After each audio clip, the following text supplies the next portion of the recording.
City news देख रहे तमाम दर्शकों का हार्दिक स्वागत। मैं हूं अमोल खड़े और आप देख रहे हो सिटी न्यूज के प्राइम टाइम हिंदी समाचार।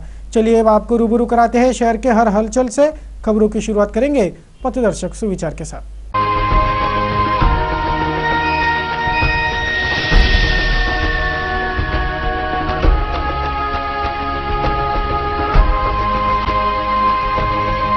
जीने की राह के बाद अब रूबरू होते हैं खबरों के श्रृंखला से। देखते हैं बुलेटिन की हेडलाइंस। खत्म हो गई परिचारिकाओं की राज्यव्यापी बेमियादी हड़ताल। आरोग्य सचिव के आश्वासन पर आंदोलन से कदम पीछे ले लिए राज्य भर के शासकीय परिचारिकाओं ने। घंटों मोबाइल पर बतियाते हैं ऑन ड्यूटी पुलिसकर्मी। सीपी के आदेश को दिखा रहे कचरे की टोकरी। क्या करे नाफरमानी की बीमारी जो जड़ी है, सीपी साहब को ही करना पड़ेगा उचित इलाज। महाशिवरात्रि उत्सव के लिए सज्ज हो गए तमाम शिवालय। बम बम भोले के निनाद रहे हैं अंबा नगरी भर स्वर। पूरा अध्ययन मराठी में और परीक्षा के पर्चे अंग्रेजी हिंदी में। आईटीआई के छात्रों की अजब कश्मकश, भाषा के गोड बंगाल की कराई शिकायत दर्ज।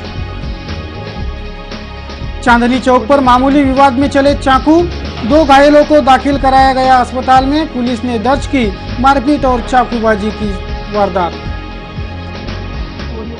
दर्शकों, आपने देखी बुलेटिन की हेडलाइंस। अब देखते हैं संपूर्ण समाचार विस्तार से। बुधवार की दोपहर शहर के चांदनी चौक पर क्षुल्लक विवाद में चाकू निकले। इस चाकूबाजी में 2 लोग घायल हुए हैं, जिन पर इरविन अस्पताल में इलाज चल रहा है। नागपुर गेट पुलिस ने सशस्त्र मारपीट का यह मामला दर्ज कर लिया है। बुधवार की दोपहर शहर के नागपुरी गेट पुलिस थाना क्षेत्र के चांदनी चौक पर क्षुल्लक विवाद में चाकू चल गए। हमलावर और जख्मी इनकी चांदनी चौक पर ऑटो पार्ट्स की दुकानें हैं। इस दुकानदारी के विवाद में ही यह सशस्त्र मारपीट हुई होने की प्राथमिक जानकारी है। इस मारपीट में सैयद सलीम और सैयद कलीम ये दोनों घायल हुए हैं, जिन्हें उपचार हेतु इरविन अस्पताल दाखिल कराया गया है। और हमलावर इकरमुद्दीन को पुलिस ने नामजद कर उस पर चाकूबाजी सशस्त्र मारपीट का मामला दर्ज कर लिया है। आगे की जाँच जारी है।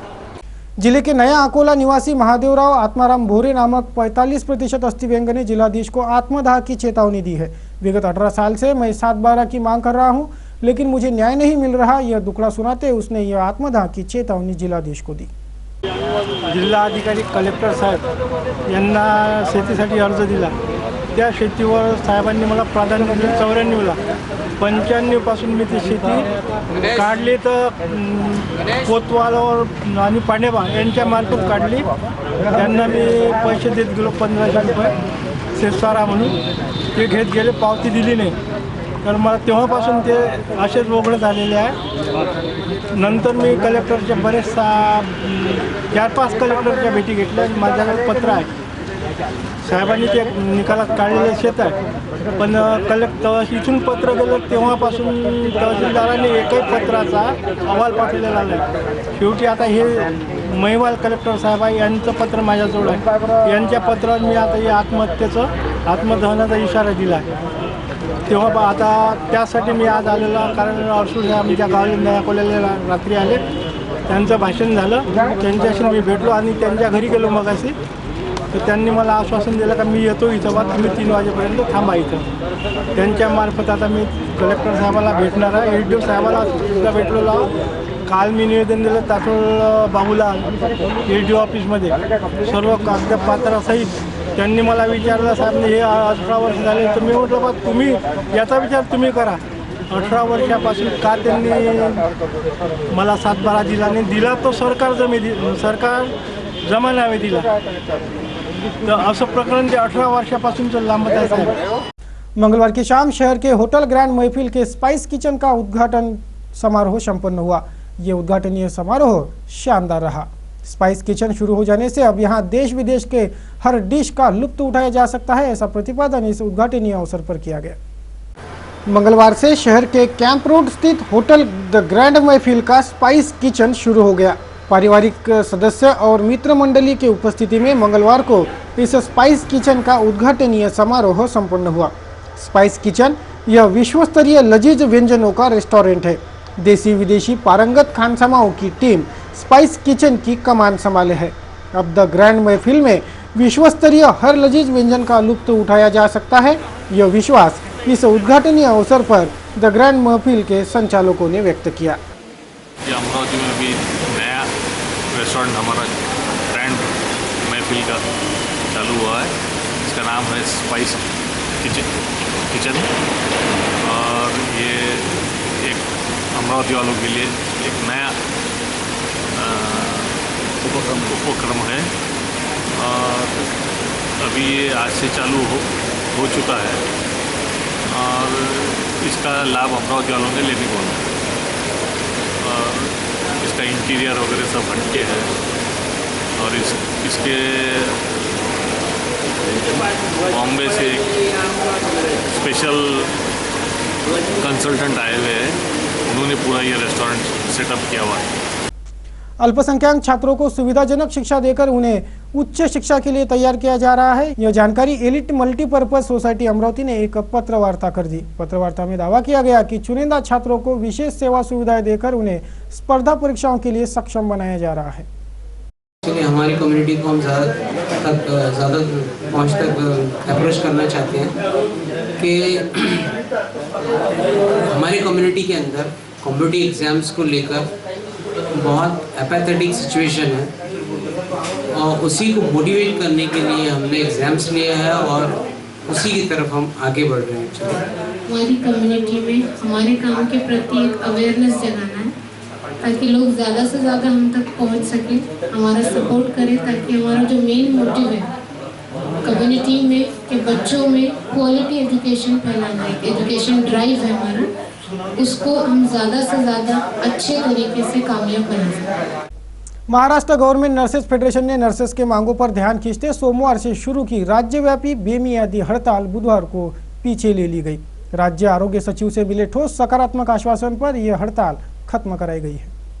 शासकीय अस्पतालों के परिचारिकाओं के विभिन्न मांगों को लेकर महाराष्ट्र गवर्नमेंट नर्सेज फेडरेशन ने राज्यव्यापी बेमियादी हड़ताल शुरू कर दी थी। सोमवार से राज्य भर की परिचारिकाएं हड़ताल पर थी। यह हड़ताल बुधवार को खत्म कर दी गई। राज्य आरोग्य सचिव ने दिए सकारात्मक आश्वासन पर यह हड़ताल पीछे ली गई है।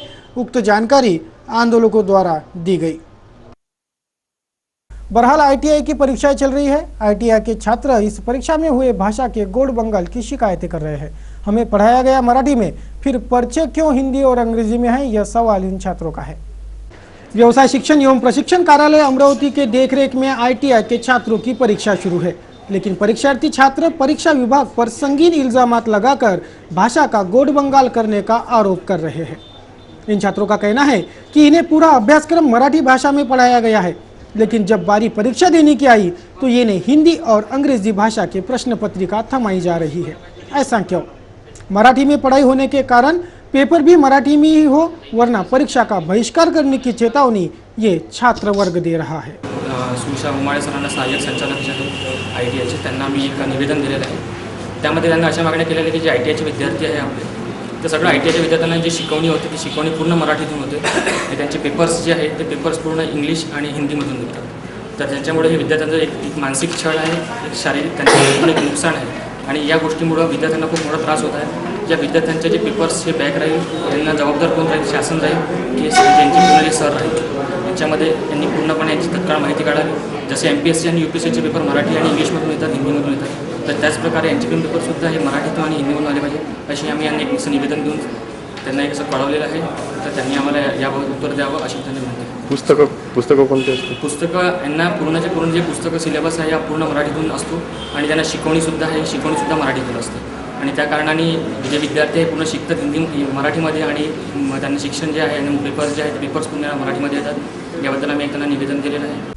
HIV बाधितों के लिए सराहनीय प्रयास करने वाले डॉक्टर और आरोग्य सेवकों का सम्मान किया गया। बुधवार को कोशिश प्रोजेक्ट के ओर से इस सम्मान समारोह का आयोजन किया गया था। कोशिश अप्रिसिएशन प्रोजेक्ट के ओर से आयोजित एक सम्मान समारोह में HIV बाधित रुग्णों के उपचार में विशेष योगदान देने वाले डॉक्टर और आरोग्य सेवकों का सम्मान किया गया। ममता हेल्थ इंस्टीट्यूट और भाग्योदय हेल्थ एंड एजुकेशन सोसाइटी के पदाधिकारीगण इस सम्मान समारोह में प्रमुख रूप से उपस्थित थे। उपस्थित मान्यवरों के हाथों HIV बाधित रुग्णों के उपचार में विशेष योगदान देने वाले डॉक्टर और आरोग्य सेवकों का हृदयस्पर्शी सम्मान किया गया।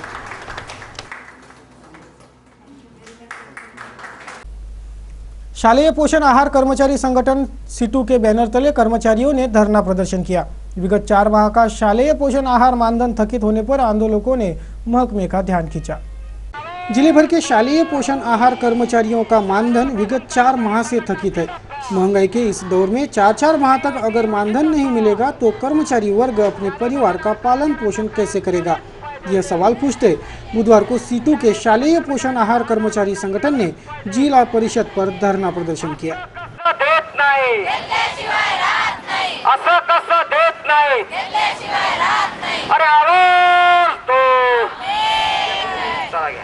आज दिनांक 26ला 1 दिवसाचं शालेय पोषण आहार कर्मचारी संघटनेचं अमरावती जिल्ह्याचं आंदोलन धरणे कार्यक्रम या ठिकाणी केलेला आहे। त्यांच्या ज्या काही रास्त मागण्या आहे त्या मागणीमध्ये शालेय पोषण आहार कर्मचारी संघटनेचे थकलेले 4 महिन्याचे वेतन ताबडतोब मिळाले पाहिजे।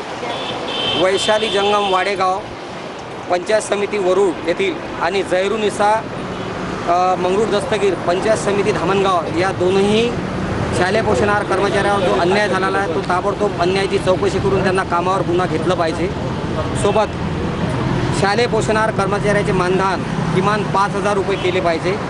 जिल्ह्यातील प्रत्येक पंचायत समिती अंतर्गत कर्मचाऱ्यांच्या खात्यात मानधन जमा केले पाहिजे आणि सोबतच शालेय पोषण आहार योजनेचा खाजगीकरणाचा डाव जो आहे हा या ठिकाणी हाणून पाडला पाहिजे। अशा या मागण्यांना घेऊन 1 दिवसाचं धरणे कार्यक्रम शालेय पोषण आहार कर्मचारी संघटना अमरावती जिल्ह्याच्या वतीने या ठिकाणी आम्ही धरणे कार्यक्रम करत आहोत। समीपस्थ ग्राम लोनटेक के नागरिकों ने जिलाधीश को एक मांग पत्र सौंपकर अन्न सुरक्षा कानून का लाभ मांगा।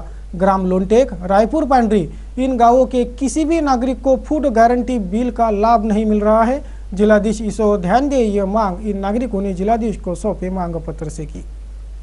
आमच्या गावात जवळपास 15 ते 25 जणे निराधार